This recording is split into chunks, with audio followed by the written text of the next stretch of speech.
പ്രിയപ്പെട്ട മാതാപിതാക്കളെ, കൗമാര കാലഘട്ടം കുട്ടികളുടെ ജീവിതത്തിലെ ഒരു വലിയ മാറ്റത്തിൻ്റെ സമയമാണ്.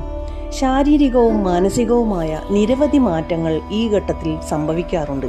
ഈ മാറ്റങ്ങൾ കാരണം കുട്ടികളിൽ ദേഷ്യം, വാശി, ആശയക്കുഴപ്പം എന്നിവ കൂടുന്നത് സാധാരണമാണ്.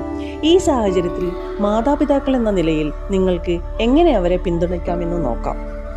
അവരുടെ വികാരങ്ങളെ മനസ്സിലാക്കാൻ ശ്രമിക്കുക. അവരുടെ വികാരങ്ങളെ ഒരിക്കലും കുറച്ചു കാണരുത്. കുട്ടികൾ ദേഷ്യം പ്രകടിപ്പിക്കുമ്പോൾ ഇതൊരു ചെറിയ കാര്യമല്ലേ, എന്തിനാ ഇത്ര ദേഷ്യപ്പെടുന്നത് എന്ന് പറഞ്ഞ് അവരുടെ വികാരങ്ങളെ നിസ്സാരവൽക്കരിക്കരുത്. പകരം നിനക്കിപ്പോൾ ദേഷ്യമുണ്ടെന്ന് മനസ്സിലായി, എന്താ കാരണം എന്ന് ചോദിച്ച് അവരെ കേൾക്കാൻ തയ്യാറാവുക.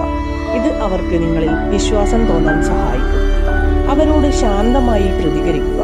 നിങ്ങളുടെ കുട്ടികൾ ദേഷ്യപ്പെടുമ്പോൾ നിങ്ങൾ തിരിച്ച് ദേഷ്യപ്പെടുന്ന സാഹചര്യം കൂടുതൽ വഷളാക്കും.